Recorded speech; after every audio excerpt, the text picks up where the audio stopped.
Hello, dear fans, friends, and subscribers. I know that I've been not been a regular on this daily cricket show due to my, some serious home commitments right now.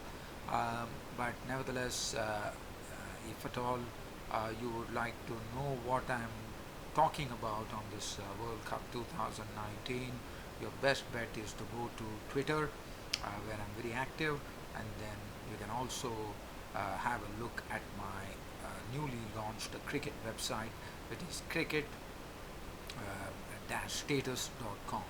So you can have a look at that as well, where I actually write a few things on the matches. But unfortunately, as far as YouTube is concerned, as I said, due to serious home commitments here, I have not been able to spend, and I do regret the fact.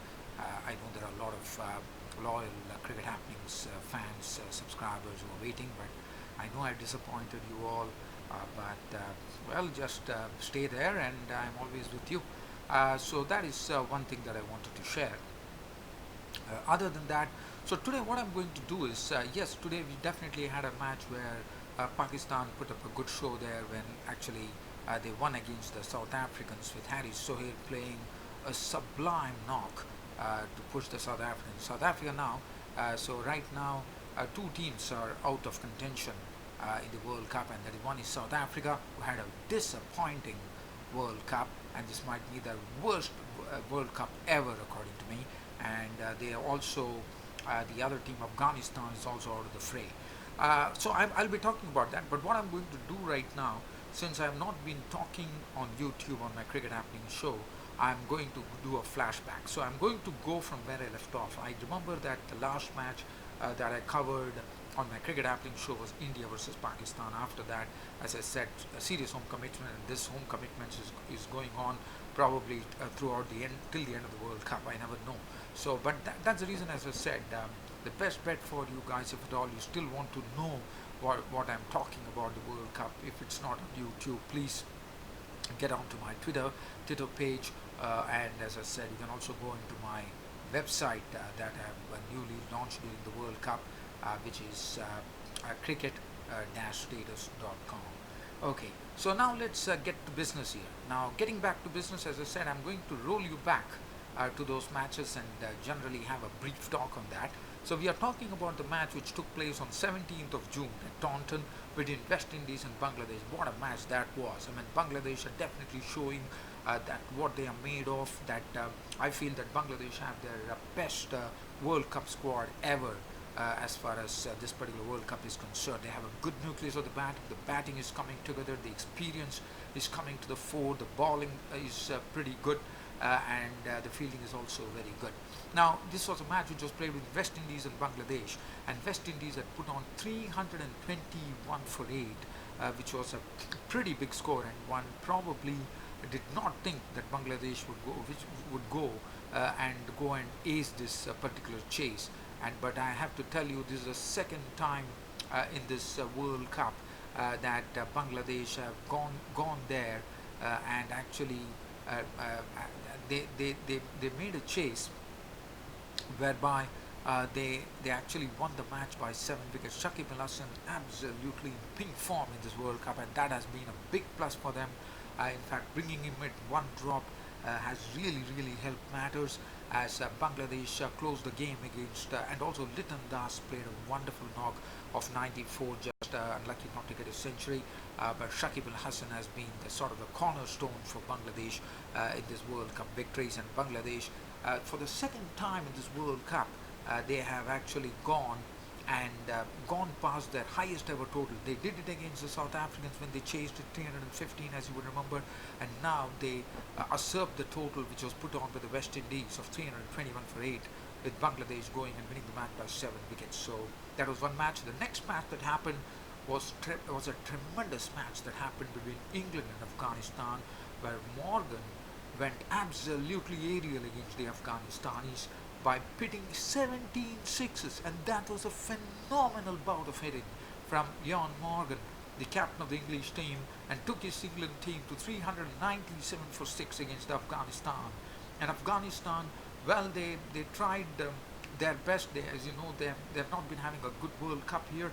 but Afghanistan mustered 247 for 8. But what a knock from Morgan, breaking all the records that was happening. In fact, now he holds the record for the highest number of sixes in one-day internationals. He hit the fastest, I think, in the World Cup, a 57 delivery century, and Morgan was absolutely electric. 17 sixes is something which is something that one really has to doff our hats to Morgan. The other match that happened was South Africa versus New Zealand. This happened at Birmingham, where South Africa made 241 for 6, and New Zealand, Kane Williamson, with that very, very classy style of his, getting on to a century, and New Zealand winning that match by 4 wickets against the South Africans. The South Africans, as I said, continued to struggle in the World Cup. The next match that happened was Australia versus Bangladesh, and this time Australia put up the highest ever total in the World Cup when they put up 381 for 5 on the board. There were centuries. David Warner smacking a wonderful century. Usman Khawaja supporting him very well. Glenn Maxwell playing a real cameo as Australia went to 381 for 5. Bangladesh, well, they definitely made a good fist of it. They went for it, and that was the very good part of it. They really, really showed that they had the gumption to do it as they went, and they gave a sort of a slight fright to the Aussies. But Bangladesh, once again, it was not Shakib Al Hasan. This was the time for Mushfiqur Rahim to come to the party and hit his century. Everybody played well, as I said. The experienced batsmen have been doing a good job. Shakib Al Hasan could make only 40. Tamim Iqbal contributed 62, and this was when match was played in the 26th match of the World Cup at Nottingham, where Australia won the match by 48 runs. The next match that happened was Sri Lanka were taking on England, and that was the first major upset. We know Bangladesh had upset South Africa, but this was the major upset of the World Cup, where Sri Lanka surprised everybody as they downed the host by 20 runs in the 27th match. Sri Lanka making 232 for 9 with contributions coming in from Kushal Mendes and one of the other players. But England, well, they were definitely put under the hook, one could say, as they were bowled out for 212. Lasith Malinga, the old war horse of the Sri Lankan cricket team, really making things happen for the Sri Lankan team, as Sri Lanka won the match by 20 runs and caused a huge upset in the World Cup. Yesterday there was probably going to be an upset which would have been today written in the books of World Cup history if Afghanistan had gone on to beat India. But luckily for India, Jasprit Bumrah bowling that 49th over, and India were on a slowish pitch at Southampton. The Indians were restricted to 224 for 8, and Afghanistan were almost there. Mohammad Nabi was the one who was leading the pack there, but that 49th over, which Kohli actually giving the ball to Jasprit Bumrah to bowl the 49th over. He bowled a good over, which he gave probably 6 or 7 runs, and that made it easy for Mohammad Shami. But Mohammad Shami, not taking any credit away from Mohammad Shami, as Mohammad Shami definitely, India, I thought the Indian stars were good there, so that's the precise reason they were saved. And Afghanistan totally, as I said, they would have written their name in World Cup history if they had beaten India, but it was thought not to be, as Mohammad Shami went on to pull off a hat-trick in the final stages, where he picked up the big wicket of Mohammad Nabi, who was the one who was definitely looking cool as a cucumber, taking them to victory, but he was gone for 52, and then the timber was knocked off by Mohammad Shami of the number 10 and 11 batsmen Mujibur and Aftab Alam. And Afghanistan and India, as I said, they were breathe free after seeing that they beat Afghanistan by 11 runs. So I would say they just escaped out of jail here in India. And the match that happened yesterday, again, there was the second match which happened in Trinidad, and what an exciting match that was, which happened between New Zealand and West Indies, where New Zealand put on 291 for 8. Kane Williamson making a wonderful century, second century of the World Cup, and West Indies, let me tell you, that man, I mean, they were really, I mean, Gale at the top of the order making 87, and they definitely were really under a lot of pressure. But West Indies one-man show, Craig Brathwaite, what a knock from Craig Brathwaite. He came there Carlos Brathwaite. And one would remember this name, Carlos Brathwaite, as you remember the T20 World Cup, where he smacked Ben Stokes for 4 successive sixes to take them to victory, and West Indies lifted the T20 World Cup. So yesterday we definitely saw glimpses of what Brathwaite can do, and Brathwaite picking up his first century of the World Cup, and also his first ever century in one-day internationals, as he went on to make 101 not out. And what he was absolutely crestfallen when that ball that he hit to the deep, Trent Bolt actually holding on to the catch near the fence, and New Zealand winning the match by 5 runs. What a match that was, cracked. I mean, Carlos Brathwaite was the hero, but unfortunately could not take the West Indies over the finishing line. But that was a breathtaking knock from this wonderful player, Carlos Brathwaite, the all-rounder. The other match that happened, and today's match. Now we go on to today's match, which happened at London today at the Lord's Cricket Ground between Pakistan and South Africa. And now, after as I have completed the summary of all the matches, now we go on to this particular match between Pakistan and South Africa. The Pakistan were the ones who actually won the toss, and they did not waste any time with the Sarfraz Ahmed, the Pakistan captain, deciding that his wards would bat first. So Pakistan batted first, and they raised 308 for 7 on the board. Now this particular Pakistan innings, they had a very good start with both the openers Imam ul Haq and Fakhar Zaman playing very well, and then a sort of a silly shot by Fakhar Zaman trying to actually flick the ball over the keeper of the ball, Imran Tahir. Imran Tahir was the one who actually provided them the breakthrough, as Pakistan actually had a very good opening partnership. 81 runs were put on by Fakhar Zaman and Imam ul Haq for the opening wicket, with both the batsmen Imam ul Haq and Fakhar Zaman making 44 apiece. So 44 of 58 balls for Imam ul Haq with 6 boundaries, Fakhar Zaman making 44 of 50 deliveries with 6 fours and 1 6. And after that we saw Babar Azam. Babar Azam, we all know what a wonderful player he is, and a very good batsman to really watch, and eyes for the connoisseur, I could say, as Babar Azam made 69 good runs of 80 deliveries, which included 7 boundaries. Hafiz was out for 20 to the bowling of Markram, but Haris Sohail was the one who really took the cake in this Pakistan innings. What a knock. He walked in. I mean, one would remember that this bloke, Haris Sohail, has not got a single game in this World Cup, and this was the first game he was playing. He came in at a time when Mohammad Hafiz had left the scene with the score rating 143 for 3, and after that, the way Babar Azam won, and another classy looking player, and this Haris Sohail is another classy looking player. But what was very good about Haris Sohail was the ease with which he was actually playing his strokes.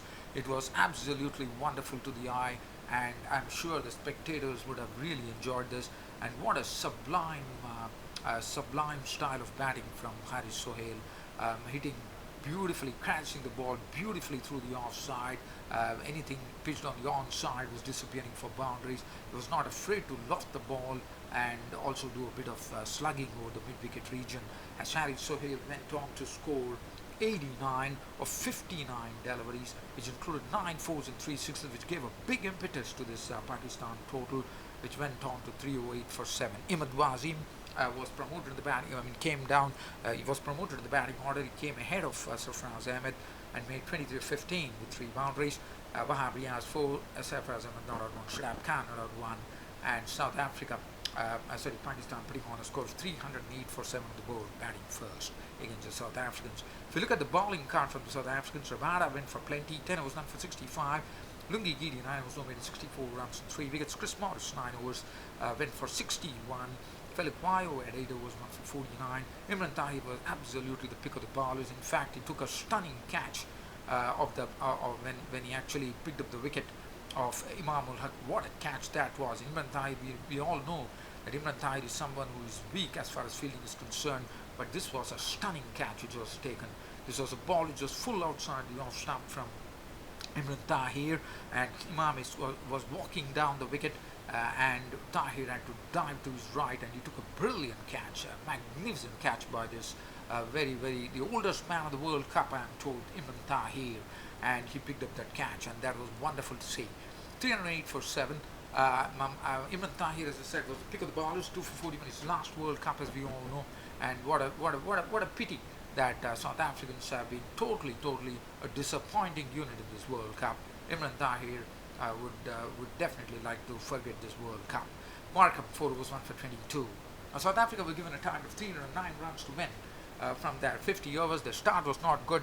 An in-dipper from Mohammad Amir claiming the wicket of Hashim Amla very cheaply for just 2 runs of 3 deliveries. And after that, it was a partnership which was a sort of a rebuilding was done by a wonderful partnership, a second wicket partnership which happened between Quinton de Kock and Faf du Plessis, as they put on 87 runs for the second wicket, and this was done very well. And things were looking a bit going out of the way for the South Africans, and I thought that this was a sort of a signal where with the score on 91, one thought it was a good move by the Pakistan captain Sarfraz Ahmed to rope in Mohammad Amir back into his for a second spell, and Mohammad Amir did the trick for Pakistan. In fact, Quinton de Kock was the first to go. Quinton de Kock was a victim of the bowling of Shadab Khan for 47, the leggy of 60 deliveries, 3 fours and 2 sixes. Markram knew nothing about a delivery from Shadab Khan, the leg spinner, as he lost it totally, and he was totally nonplussed there. Now this was the low bounce of the wicket. He was trying to cut the ball kept low, and absolutely no turn, and the off stump was rearranged. So Markram was gone for 7. And then du Plessis had a partner in Van der Dussen. Van der Dussen, we all know, is playing his first World Cup, but he's been pretty impressive with all his performances that he has been showing so far in the World Cup. And he was giving some good company to Faf du Plessis, the captain of the South African team.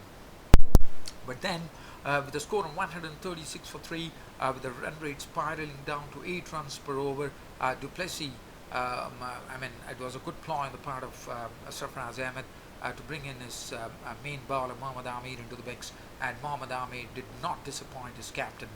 He gave a big reward for the Pakistan team as he tried to hit Amir over the mid-wicket. As I say, 8 runs per over required at that particular stage, and Sarfraz took the catch. So du Plessis was a goner, and then one probably thought that with du Plessis gone and with the score reading 136 for 4, probably it's going to become very difficult for South Africa. But Rassie van der Dussen, as I said, is a very cool head. As we have seen, he has some good temperament as well. David Miller was there, and both started pushing the score together, and they were doing a pretty good job, and this was really building the frustration for Pakistan. And this was it was another good partnership. It was a 53-run partnership that ensued between Rassie van der Dussen and the other player David Miller, as David Miller and van der Dussen just went on in their own manner. But then we saw that the wicket of van der Dussen was gone, as Shadab Khan, who was troubling van der Dussen. Van der Dussen was definitely having a tough time actually picking up Shadab Khan, and this was one delivery which he tried to slog him down the leg side, and I thought it was a good catch to the taken by Mohammad Hafiz. That was gone, and after that Shaheen Shah Afridi had hit the timber of David Miller, and that was also a big wicket, because David Miller, we all know what a dangerous player he can be at the end stages if he actually stays along. And this was a slower delivery, Shaheen Shah Afridi, left arm pace bowler, actually rolling his fingers over that, and the ball went on to clip the top of the middle and leg stump, and David Miller was on his way back. Miller was out for 31 of 37 deliveries, 3 boundaries. After that, Philip Quayo walked in. Philip Quayo, he did his job perfectly, but Wahab Riaz was excellent in his last spell, as he picked up some important wickets. In fact, he bowled with some raw pace there, as he actually hit the timber 3 times. He actually put Chris Morris. He got first Chris Morris clean bowled for 16. It was all about the speed, I reckon, and then the tail enders Kagiso Rabada was clean bowled, which was a ball which was swung in. Lungi Giri lost his stumps to Wahab Riaz for 1, and Feluquayo in the end was left with Imran Tahir not out on one, and Feluquayo tried his best but unfortunately ran out of partners, but I thought Feluquayo definitely deserves credit for making an unbeaten 46 of 32 deliveries, which included 6 boundaries. And all that South Africa do, see that the score ended up at 259 for 9.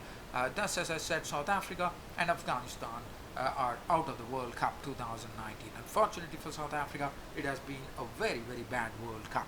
Mohammad Hafiz too was none for 11, who actually started proceedings for Pakistan. Mohammad Amin was brilliant, 10 overs, 1 minute 249. Shaheen Shah Afridi, 8 overs, 1 for 54. Imad Wazim, 10 overs, 1 minute, none for 48.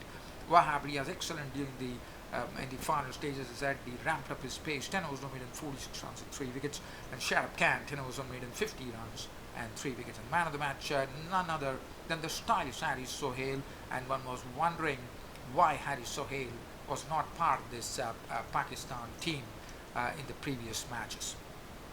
And as I said, it's all over for South Africa. South Africa have been, they have no chance now to come in. As I said, they have a disappointing World Cup, and also Afghanistan are also out of the World Cup. Well, dear fans and subscribers, absolute pressure here bringing on. As I said, I could not get on to the I have not been able to do my show on a regular basis due to serious home commitments here, but definitely it was a pleasure for me to have this talk with you today, and I hope you all enjoyed this broadcast of mine. With the next matches coming up, very crucial matches coming up tomorrow. Bangladesh have to win the match against the Afghanistanis, and Afghanistan, as you know, they've already proved that they're pretty strong and to stretch Indians all the way. So Bangladesh, definitely watch out. But Bangladesh and Afghanistan should be a meaty clash, which is coming up tomorrow. Having said that, it's about time for me to sign off on this cricket show. Thank you.